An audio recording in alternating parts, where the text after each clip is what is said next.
Bonsoir et merci pour m'inviter d'abord pour m'introduire, Charles. Et j'aimerais bien parler quelques mots sur l'ambiguïté. Étant un architecte, je ne suis pas un historien d'architecture ni un critique d'architecture, mais l'ambiguïté, pour moi, né à Istanbul et qui vit à Istanbul, qui est basé à Istanbul, c'est pas quelque chose qu'on voit de distance et qu'on définit comme ambiguïté. C'est notre vie quotidienne. Donc, je pense que c'est mon avantage d'être vécu à Istanbul. Donc, j'ai les réflexes, l'inconscient qui agit en ambiguïté. Et donc, j'aimerais bien avancer. Voilà. D'abord, lorsqu'on m'avait invité et que j'avais lu que le thème était sur l'ambiguïté et que la discussion a été basée sur le livre publié en 1966 par Robert Venturi et Dennis Scott Brown. Le nom du livre, c'était Complexity and Contradiction in Architecture. Et moi, j'étais dans la deuxième classe de l'école d'architecture que j'ai lu la version française de ce livre sur une plage à Bodrum, sur la côte égéenne. Et c'était, lorsque j'ai lu le thème, j'étais vraiment impressionné parce que j'avais eu la chance de lire ce livre si tôt et que j'avais commencé à poser des questions sur l'architecture contemporaine. Donc, j'avais souligné quelques parties. Donc, l'élément à double fonction m'avait vraiment frappé parce que à l'Université technique d'Istanbul, à la faculté d'architecture, l'influence très lourde du Bauhaus nous était sur les épaules. Donc, on était des architectes modernes, doctrinaires, purement fonctionnalistes, mais la vie laquelle on vivait était vraiment bien ambiguë, bien complexe. Donc, j'aimerais bien commencer par Istanbul, bien sûr. Depuis un certain temps, je suis obsédé pour les solutions que les gens ont pu trouver dans la vie quotidienne. Alors donc, cet outil qui sert à fixer, qui sert à coincer la canne à la pêche sur les balustrades du pont de Galata est un très bon exemplaire et c'est quelque chose qui résume tout en ce qui concerne mon approche architecturale. C'est vraiment cristallisé. C'est un outil développé spécifiquement pour fixer la canne sur cette balustrade. Donc, c'est hyper simple, bon marché, c'est une pièce de bois et ils ont même utilisé le triangle qu'ils ont enlevé pour créer un creux pour la canne, pour rigidifier la structure. Donc, c'est simple, c'est malin, c'est soutenable. Et puis, ce qui m'intéresse le plus, en laissant libre leur canne à la pêche, les gens peuvent bavarder entre eux. Donc, c'est un élément à double fonction et il y a toujours une solution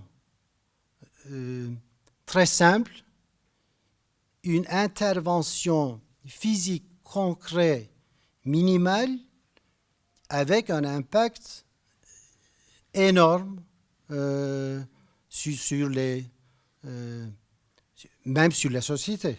Non, j'exagère un tout petit peu, mais c'est ce que j'essaie de faire lorsque je conçois. Être, si possible, faire le minimum possible, une intervention minimale pour créer des effets maximaux. Alors donc, c'est un projet, c'était un concours limité qu'on avait gagné il y a plus de 15 ans et on espère toujours réaliser ce projet. C'était un musée juste au centre à peu près géométrique d'Anatolie pour ce site archéologique appelé Çatalhöyük, qui est un des settlements urbains le plus ancien au monde. Donc, le site, c'était la plaine. Alors, comment concevoir un bâtiment dans une plaine? C'était le problème, d'abord, tout au début, c'était ça. Mais en plus, pour un musée d'archéologie, la question consistait pour moi de décider ou bien de résoudre le problème qui était lorsqu'on est sur le site. Donc, on n'est pas de passage parce que vous devez y aller, vous avez l'accès par un véhicule, donc vous y allez, vous garez la voiture ou bien vous quittez le véhicule. Qu'est-ce que vous faites? Vous visitez, vous allez directement visiter là où on fait des fouilles, le site, ou bien vous visitez le musée pour voir les objets. Et puis en plus, c'est une compétition. On avait 4 semaines. Au bout de 3 semaines, on a conçu un beau bâtiment qui marchait très bien. On était contents. Mais moi, je n'étais pas content. Je disais, quelque chose ne colle pas. Et puis donc, j'ai enfin trouvé le problème. Le problème, c'était pas, ou bien le problème, c'était pas de concevoir un bâtiment, mais c'était de créer un voyage dans l'histoire. Donc, en simplement entrant un hall d'entrée d'un bâtiment, il ne m'était pas possible d'aller à 8000 avant Jésus-Christ. Alors donc, cette esquisse qui crée une circulation au lieu d'un bâtiment. Donc, vous voyez, il y a 2 rampes avec des inclinaisons asymétriques. Vous êtes sur le site, vous commencez à descendre la rampe, et puis en bas, vous êtes à l'abri, il y a une voûte qui couvre cette partie du terrain. Vous n'entrez pas un bâtiment, mais vous entrez le musée. Alors donc, il y a le vent que vous avez, le climat qui change, il y a l'ombre, et puis vous avez 2 choix. Ou vous continuez, mais avec une vitesse différente, et vous remontez et vous avez l'horizon pour visiter les fouilles, ou en bas, vous tournez à droite ou à gauche pour entrer le musée qui est souterrain ou le café et le magasin. Donc, c'est simplement une voûte et puis vous passez par là. Alors donc, un autre musée, maintenant à Istanbul, sur la Corne d'Or, c'était le bâtiment était l'ancien centrale électrique d'Istanbul qui datait du bout du siècle, c'est précisément 1908, et qui a été conçu par les ingénieurs français. Donc, on m'avait demandé de reconvertir en musée. Et le bâtiment n'était qu'un abri pour les turbines. Donc, il n'y avait même pas un hall d'entrée du bâtiment. Donc, vous ouvriez une porte qui ne faisait que 2 mètres de hauteur, et puis hop, vous aviez un volume avec plus de 25 mètres de hauteur. Alors donc, j'essaie toujours au début de tout projet de prendre mon temps. Donc vous pouvez deviner, les architectes, c'est pas si facile parce que vous avez les dates à respecter, vous avez une organisation autour de vous qui vous laisse pas assez de temps pour penser, pour digérer le problème. Mais j'ai des techniques et je prends ce temps pour ne pas me concentrer à résoudre le problème, mais à bien définir le problème. À un tel point que si j'arrive à définir un seul problème, le problème essentiel, je suis content et immédiatement, je suis prêt à résoudre le problème. Alors donc ici, le cas, après avoir visité le bâtiment, j'ai vu que le problème consistait à intégrer les personnes au bâtiment. Parce que le bâtiment n'était pas conçu pour les gens. C'était conçu pour les turbines. Donc, ni la circulation, ni le confort des bâtiments n'étaient conçus pour les gens. Alors donc, le résultat consistait de créer une circulation et rien de plus que ça. Donc, comment faire entrer les gens et les circuler dans le bâtiment. Alors, les turbines étaient à peu près 7 mètres de hauteur et puis, donc, la nouvelle circulation, on a créé une plateforme suspendue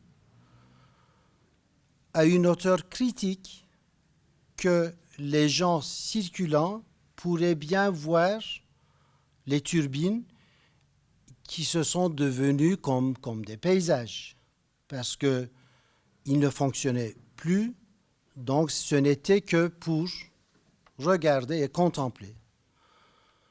Et puis, une simple et directe circulation suspendue dans le volume, et c'est tout. Donc, le minimum d'intervention physique et, si possible, le maximum d'effet. Alors, comme vous l'avez constaté, les premières esquisses et les premiers dessins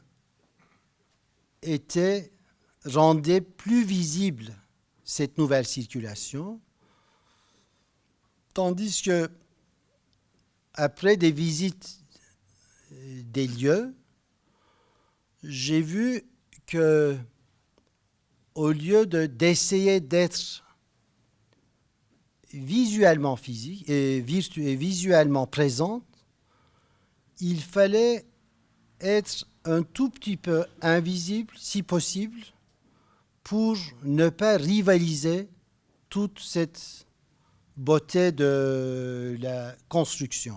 Donc, vous ne pouvez voir que le reflet des balustrades en verre et vous voyez toujours à droite, donc, une plateforme qui existait déjà, mais qui ne l'était pas en vrai.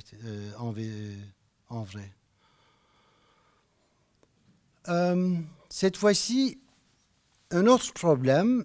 Un de mes clients m'avait demandé, un businessman qui voyage partout le monde, il m'a demandé de lui concevoir une petite maison sur la côte égéenne qui n'est pas loin d'Istanbul, qu'il faut mettre 2 heures de ferry et puis 3 heures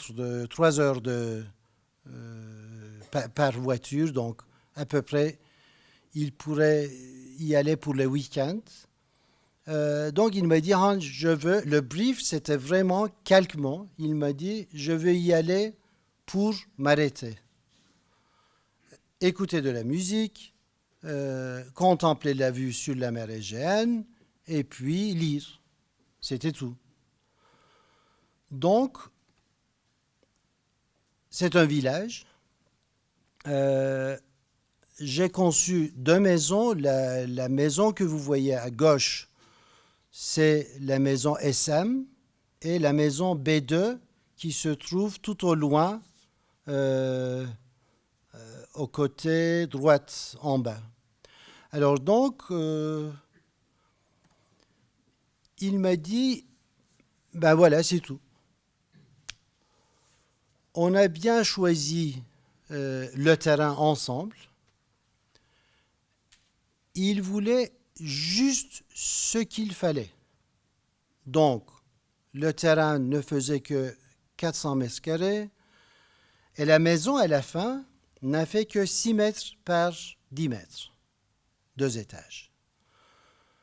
Alors, le problème cette fois-ci était comment intégrer le businessman avec sa mode de vie au village.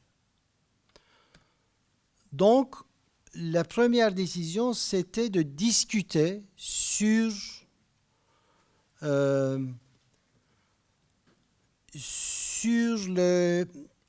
les limites de sa vie et pour lui faire accepter facilement au village de jouer sur les terrassements qui existaient déjà dans le terrain. Donc, pour sa vie privée, au lieu de bâtir des murs tout au long du jardin, tout autour du jardin, donc je lui ai proposé d'installer la maison à une distance critique à la rue qui passait juste avant de la maison, du terrain. Donc, si il voulait pas être vu des paysans qui passaient tout devant, donc il pourrait utiliser le jardin en arrière ou bien la profondeur de la maison, ou s'il voudrait bien socialiser, donc il s'approchait de la façade, il disait bonjour aux gens qui passaient. Donc c'était toujours sur la coupe et les hauteurs et les terrassements qu'on a travaillé. Et puis à la fin, la maison, ce n'était qu'un volume vide. parce que après avoir vu la vue que le terrain avait, j'avais décidé de lui concevoir un volume qui n'avait aucun obstacle, ni structurel, ni fonctionnel, entre la vue et sa vie. Donc, et une autre chose, j'ai toujours l'habitude de collaborer avec les bâtisseurs, avec les ingénieurs depuis le tout début de chaque projet. Je ne suis pas cette sorte d'architecte, ce type d'architecte qui conçoit, qui crée, et puis qui tourne aux ingénieurs en disant que c'est ça, alors faites-moi ça, réalisez-moi ça. Donc, depuis les débuts, on savait que le chantier aura des limitations dues aux main-d'œuvre locales. Donc, c'était quelque chose qu'on ne discutait pas.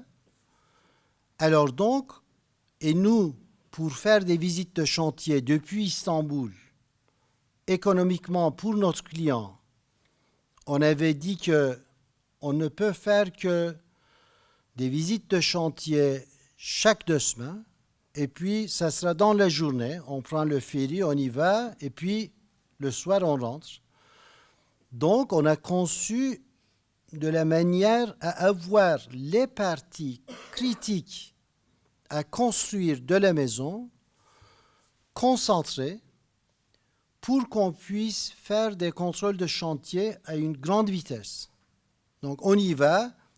La partie la plus complexe, vous voyez, c'est les toilettes et le kitchenette. Donc on y allait pour la partie complexe. C'était vraiment très facile, vite fait, tac, tac, on voyait les tuyaux, les accès. S'il y avait quelque chose qui ne marchait pas, on intervenait.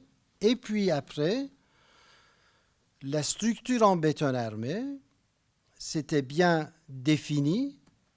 Et puis, entre la structure en béton armé, on laissait libre les gens pour remplir en pierre. Donc, c'était la stratégie qui avait intervenu à la conception depuis le début. Donc, on n'a pas dessiné la maison et puis on a dit, alors, comment on fait, comment on construit cette maison et puis comment on organise des visites de chantier. Et puis, bien sûr, notre client nous avait demandé que ça soit un bâtiment, si possible, qu'il ne fallait pas maintenir. Donc, une fois c'est construit, il voudrait bien l'oublier.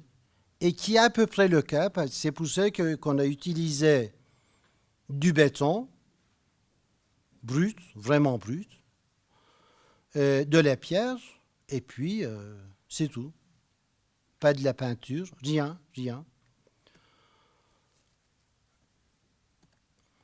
Alors, lorsque je lui ai proposé de n'avoir rien à l'intérieur, y compris l'escalier, il m'a dit, c'est une très bonne idée, ça sera un tout petit peu le changement dans la vie, parce que je me sentirais, lorsque je veux monter à l'étage pour dormir, je quitte la maison et j'ai le sentiment que je ne suis pas dans mon appartement à Istanbul.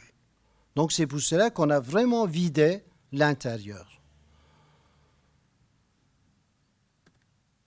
Alors, après quelques années, ses amis qui ont visité sa maison m'ont demandé de concevoir une maison, mais cette fois-ci à une autre échelle.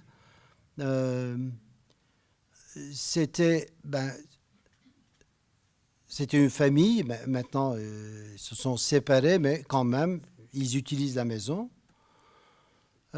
Cette fois-ci, le programme, c'était vraiment comparé à la maison B2.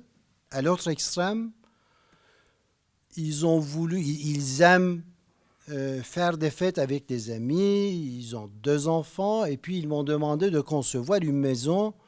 Au total, lorsqu'on a calculé leurs besoins, on a vu qu'il fallait une maison qui faisait à peu près 400 mètres carrés. Donc, c'est une maison qui fait 10 mètres par 40 mètres. Et puis,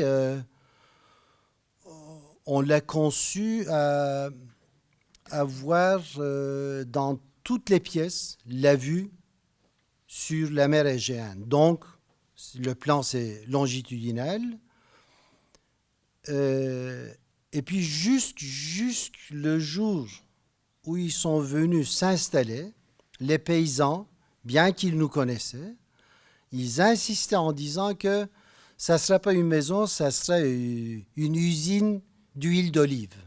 Donc, c'était, vous voyez, comparé à l'échelle des autres maisons dans le village, c'est énorme. Donc, cette fois-ci, le problème, c'était de trouver un moyen pour faire intégrer la maison au village. D'où le traitement du toit comme la 5e façade.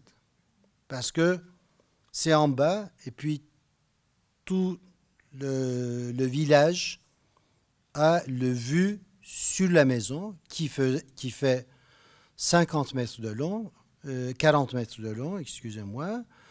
Alors donc, d'une manière, on l'a transformé en paysage. Il n'y a rien de compliqué, rien de high-tech pour le détaillement du toit.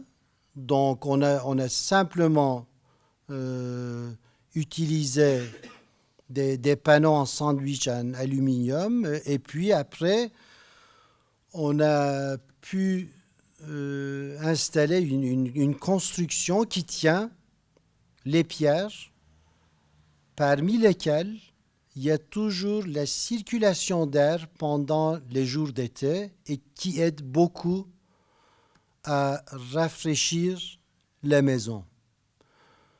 La même stratégie, on l'a appliquée ici. Vous voyez, il y a cette trame de structure métallique qui fait de tous les 1,60 m qui répète.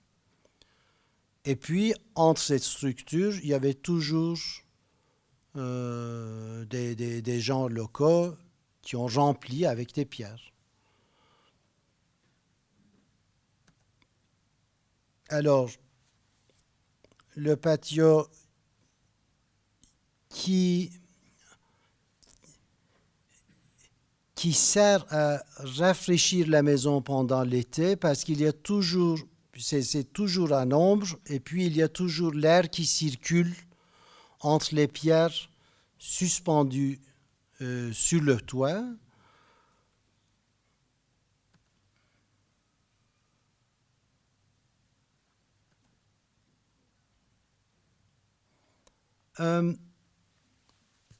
Pour ancrer le bâtiment à son site, nous faisons toujours des efforts obsessifs. Et c'est le cas ici avec cet arbre qui existait déjà sur le terrain. Et puis, avec notre obsession de ne pas créer des obstacles, on a essayé d'être aligné un des poteaux du structure métallique avec l'arbre et puis pour les aligner, je vous le jure, on a passé plus de 2 semaines avec le bureau d'études parce que on voudrait bien garder les 1,60 m, mais pour être aligné à cet arbre-là, il fallait jouer sur l'épaisseur, sur les diamètres, sur les épaisseurs des tubes. Et puis donc, enfin, on l'a pu faire, mais c'est vraiment des obsessions que nous avons et que nous sommes contents, oui. Ça prend du temps, de l'énergie, mais à la fin, on est content. Maintenant, on est à Istanbul. Depuis un certain temps, nous nous sommes intéressés à des bâtiments existants et plutôt historiques pour faire des interventions. Ce qui nous attire dans des situations pareilles, c'est d'être limité, hyper limité, parce que ce sont des bâtiments en conservation qui existent et dans des majorités des cas, ce sont des bâtiments déjà très beaux, très précieux. Alors, comment faire le minimum de retouches pour les intégrer les nouvelles fonctions? Alors, cette fois-ci, c'est le bâtiment de la Banque ottomane qu'on nous avait demandé de reconvertir en centre culturel. Donc, c'est un projet sponsorisé par la Banque Garantie. Ils ont décidé de faire un cadeau à la ville. C'est un projet concernant les deux bâtiments du 19e d'Istanbul, dont l'un des deux, c'était la Banque ottomane. Alors, le problème consistait d'abord, c'est un bâtiment conçu par un architecte français, Alexandre Vallori, en 1993, comme la Banque ottomane. Donc, un bâtiment bien sécurisé, bien introverti, parce que c'est une banque. Alors que maintenant, ça devient un espace public. Donc, il faut avoir un accès très facile pour les gens. C'est la façade d'entrée. J'en suis sûr que vous avez constaté la différence de langage architectural des façades. La façade d'entrée, la façade principale, c'est beaucoup plus européen. Par contre, la façade qui donne sur la Corne d'Or, c'est beaucoup plus oriental. Alors, dans le temps, on avait fait des interventions au bâtiment. Donc, dans des cas pareils, avant de réagir, même mentalement, nous essayons de découvrir le bâtiment. Bien sûr, à la base des documents, mais en plus, concrètement, en visitant souvent le bâtiment. Et puis donc, les interventions qu'ils avaient faites, c'était vraiment apparent. La première intervention était de mettre cette cage d'ascenseur qui bloquait l'entrée principale et qui bloquait la vue des escaliers que vous allez voir après, qui sont magnifiques. La deuxième intervention était de créer une dalle qui bloquait la lumière naturelle de l'atrium. Et puis, sur le plan, vous pouvez voir à gauche le bâtiment d'extension qui venait s'accoler à la façade du bâtiment principal. Donc alors, encore une fois, on a vu que le problème consistait à créer une circulation neuve.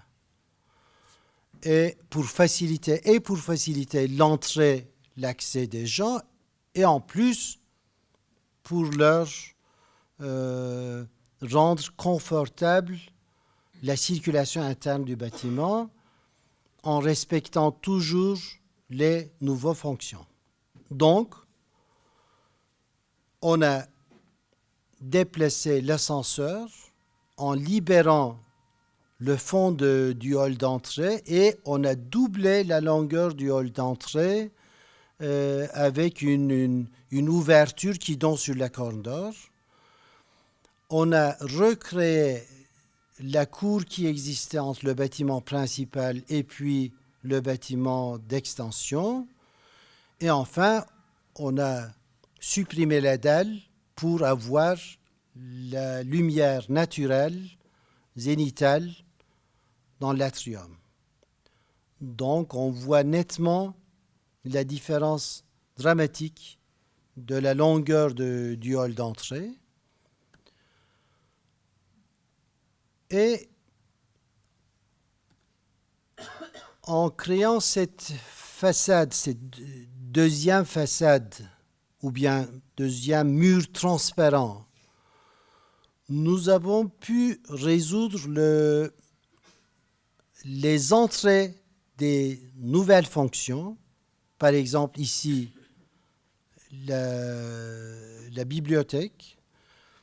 On a pu même utiliser cette surface pour les informations, pour les écrans. Et puis, bien sûr, on a dramatiquement changé et la perception de l'entrée et la lumière en supprimant l'ascenseur. Donc, l'escalier sculptural magnifique qui tient sans aucun problème, structurellement, a pu être visible et la lumière qui change tout, complètement tout. Donc, on n'a intervenu que sur ces 3 points, donc recréer la cour, la lumière naturelle et l'entrée. Et dans ce projet-ci, on a collaboré, donc c'était tout au début décidé par la banque, par le curateur général du programme, de collaborer avec les artistes et les designers contemporains turcs pour les parties du bâtiment. Donc, ce sont les nouveaux ascenseurs que nous avons conçus. Voilà la cage d'escalier qui a gagné sa splendeur. Et voilà, donc, nous avons collaboré, par exemple ici, pour le musée de la Banque ottomane, parce que la fonction, c'est un centre culturel. Il y a des expositions, des séminaires, des archives, une bibliothèque, et puis c'est vraiment libre d'accès, on ne paie rien pour ces activités-là. Donc, par exemple ici, pour le musée, on a collaboré avec un designer, un jeune designer. Pour l'auditorium, un autre groupe. C'était pour, étant l'architecte principal du projet, c'est un tout petit peu fatigant pour nous, je dois l'avouer, parce que lorsque les gens ont des parties limitées dans un bâtiment à intervenir, au début, ils essaient de mettre toute leur expérience, toute leur créativité dans cette petite pièce. Alors, ça je comprends très bien, mais ça devient des overdoses qui peut gêner l'intégralité du projet. Donc, mais à la fin, on est content, tout le monde est content. Il fallait être patient. J'ai dû écouter des présentations de plus de 200 images simplement pour une pièce. Donc, ça a pris des heures, on a discuté. Mais à la fin, j'ai pu calmer les parties et c'est un succès à la fin. On est content. De nouveau, un bâtiment de 19e, toujours à Istanbul, qui n'est pas loin de la Banque ottomane. C'est juste en face de la tour Galata. C'est une des familles les plus aisées de Turquie qui m'ont demandé de reconvertir ce bâtiment en maison privée, bibliothèque privée et sorte de galerie privée pour leur collection d'art contemporain. Alors, c'était un bâtiment résidentiel, mais avant, il y avait des bureaux. Bon, donc, c'était en ruine à l'intérieur. J'aime bien travailler sur les coupes. Et je peux même dire que je suis obsédé par les coupes. Et je dis à mes étudiants que la coupe sauverait le monde. Bon, j'exagère, mais vraiment, pour moi, la coupe, c'est crucial. C'est complexe, mais ça aide à voir toutes les parties d'un bâtiment. Alors, le bâtiment, mon client, lorsqu'il m'a demandé d'intervenir à ce bâtiment, il m'a dit que Han, on a acheté un bâtiment de 19e, la location est merveilleuse, mais le bâtiment a un problème. Il y a toujours la tour Galata qui bloque la vue sur le palais de Topkapi. Alors donc j'ai dit, bon ça, quel problème, hein? Je vais vous aider. Alors donc, il y avait vraiment sur l'axe, la tour, une verticalité géante et l'articulation des espaces internes était organisée à la façon d'avoir les parties, disons, les plus prestigieuses sur la moitié qui donnait et sur la tour et sur le palais de Topkapi, mais la partie en arrière, c'était vraiment nul. Donc, il n'y avait pas de lumière naturelle. Alors donc, j'ai proposé de créer une autre verticalité tout au fond, en proposant de démolir une rangée de chambres en verticale et de créer un jardin vertical qui fait plus de 20 mètres de hauteur. Alors donc, j'ai collaboré avec Patrick Blanc pour le jardin vertical et on a pu, en gardant physiquement et en restructurant et en renforçant la structure existante de la moitié qui donnait sur la cour, mais en démolisant la partie en arrière. Donc c'était vraiment l'enfer parce que c'est tout au centre de la ville. Donc c'était vraiment l'enfer comme chantier, mais il fallait travailler de cette manière-là. Donc on a reconstruit la partie en arrière et puis donc voilà, c'est le résultat. On a bien sûr gardé l'escalier et puis voilà les parties qu'on a jouées sur la coupe.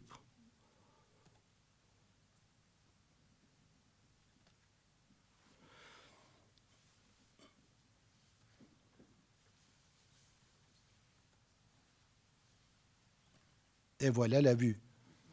Bon, ils avaient raison, c'est un problème.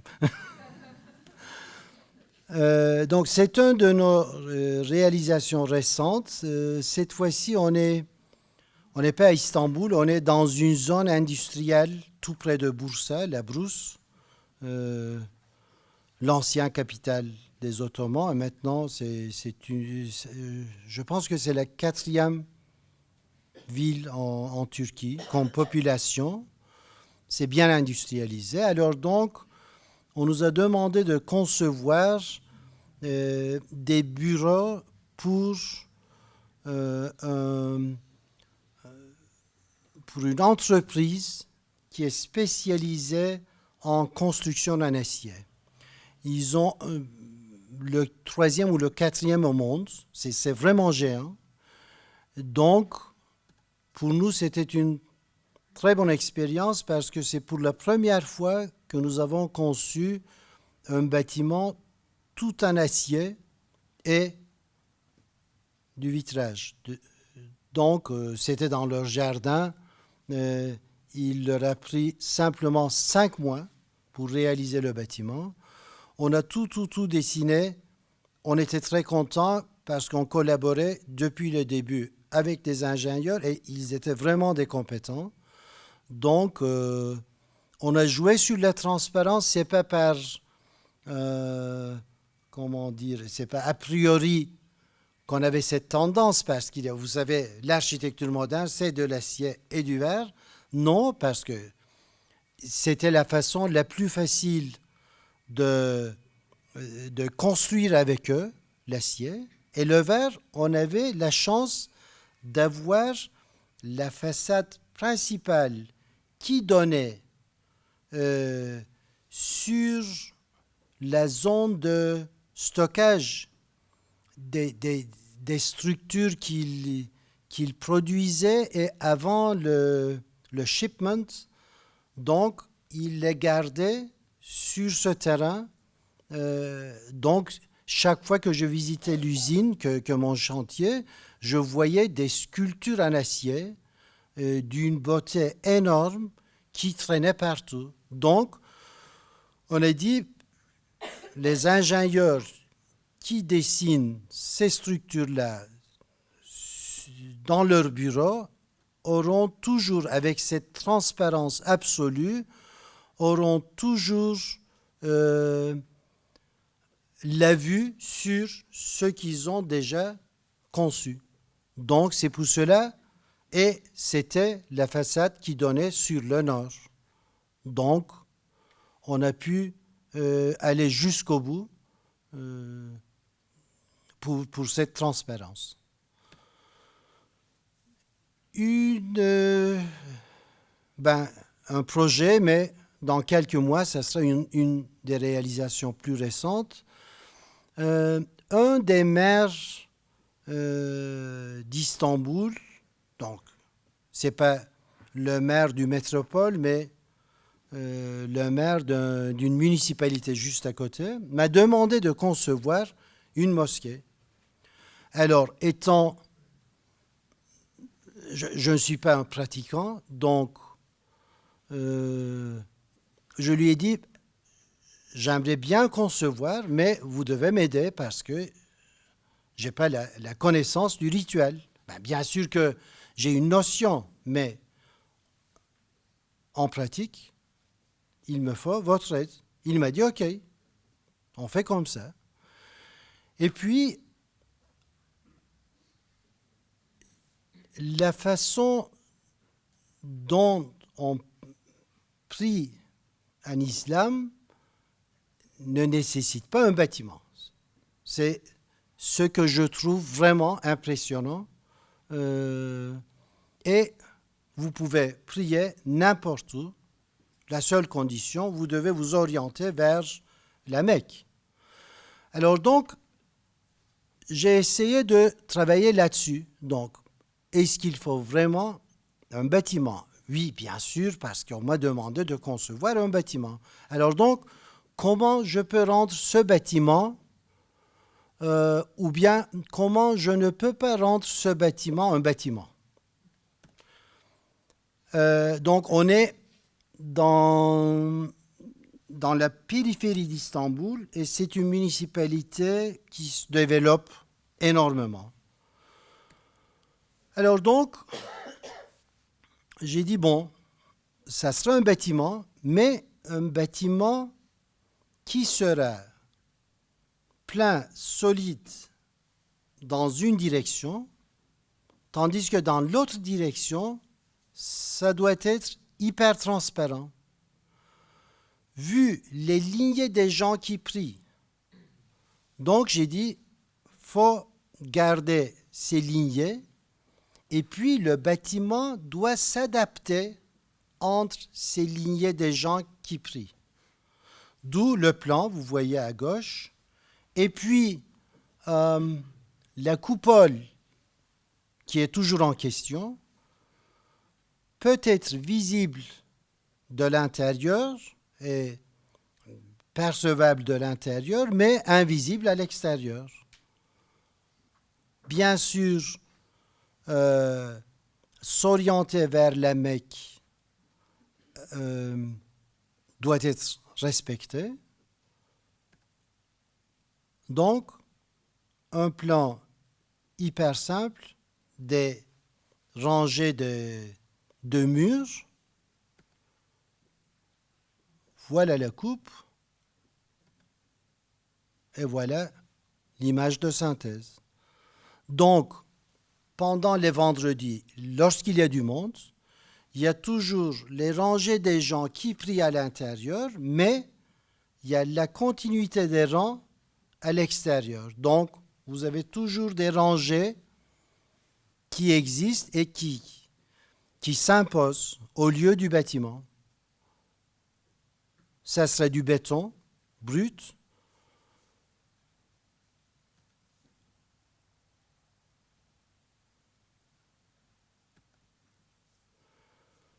Une compétition qu'on n'a pas pu gagner, c'était pour la famille Koç qui voulait faire un musée d'art contemporain qui s'appelle toujours Koç Contemporary. Donc, ils ont invité 4 bureaux. Il y avait Diller Scofidio, Snoeta, nous, et puis Grimshaw, qui a remporté le concours. Et maintenant, c'est en chantier. Alors donc, on n'est pas loin de Taksim, de la place Taksim, que vous connaissez avec les événements du parc Gezi. Donc, c'est une partie que vous voyez dans les plans historiques. C'est une partie de la ville, du centre-ville, qui a été occupée par l'industrie dans les années 60-70 et maintenant qui a changé l'échelle du quartier, comme vous voyez. Et maintenant, l'industrie est en train de partir. Il y a des nouveaux bâtiments, des mixed use, des résidences et tout au bout, là où l'échelle change, il y a le site pour le musée d'art contemporain. Donc, on a joué à calibrer le changement d'échelle en divisant en 2 parties le bâtiment et en créant une sorte de rue piétonne qui traverse le site, d'où on pourrait entrer au musée sans entrer le bâtiment. Donc il y avait toujours cette possibilité pour les gens du quartier. Ils traversaient le musée, donc ils regardaient une partie des salles, ou bien ils avaient toujours une idée de ce qui se passe là, mais ils avaient toujours le choix d'y entrer ou ne pas y entrer. Donc c'était l'idée principale, c'est pour cela qu'on a divisé en deux. Et bien sûr, pour libérer l'espace intérieur, on a eu toute la circulation sur la façade, et pour animer la façade, et pour libérer l'intérieur. Et puis à côté, le petit bâtiment, c'est bien sûr l'administration, le café, et puis une salle pour des expositions temporelles. Bon, les deux derniers projets que j'aimerais bien vous présenter ce soir, c'est l'ambassade de Turquie à Ulaanbaatar. Ça fait déjà 5 ou 6 ans, oui, plus de 5 ans, que le ministère des Affaires étrangères de la République turque a décidé de collaborer avec les architectes turcs pour les bâtiments des missions turques à l'étranger. Et puis, c'était vraiment pour nous, les architectes contemporains turcs, de tout nouveau.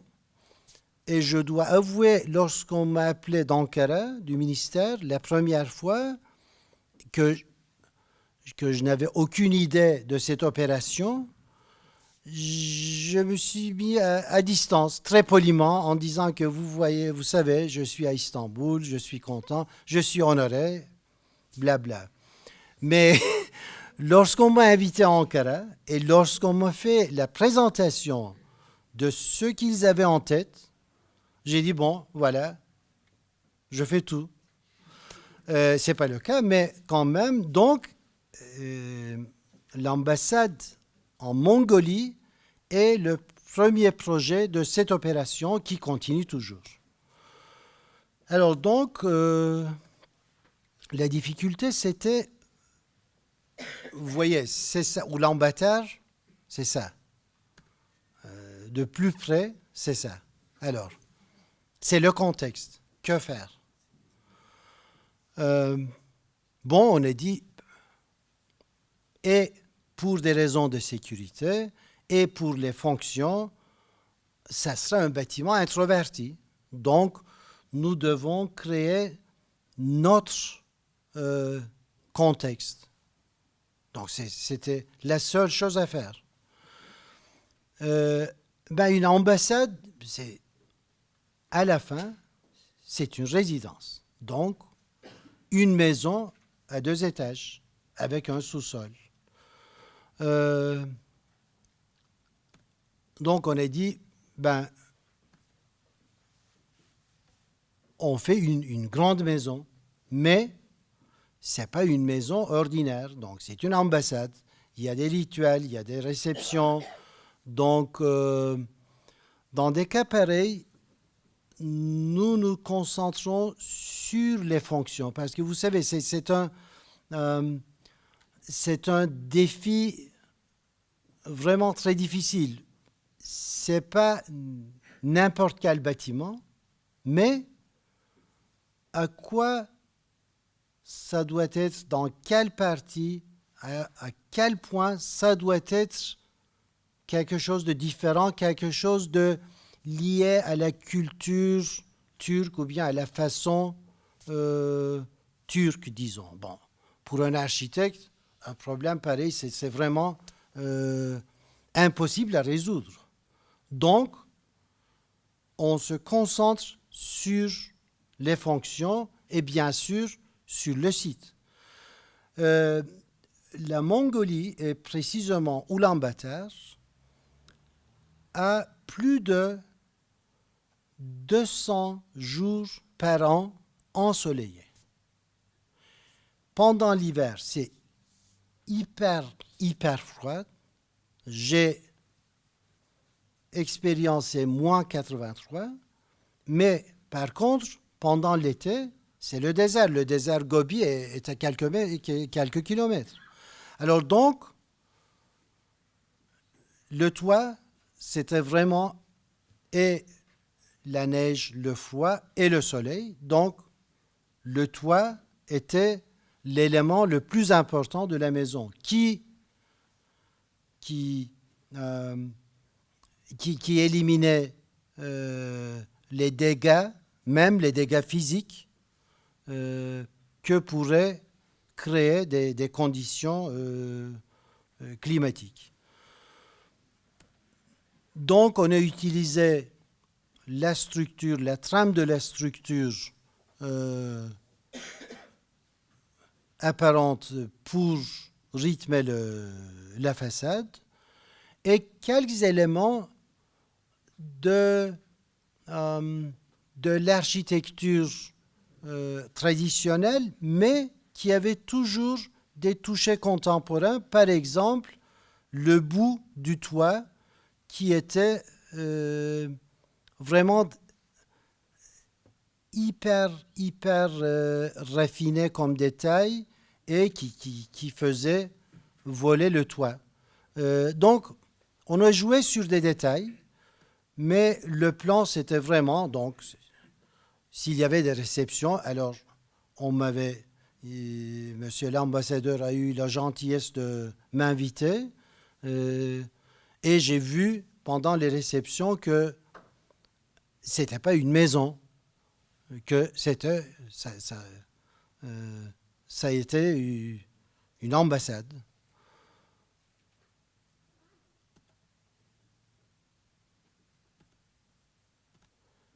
Et on est maintenant à Strasbourg.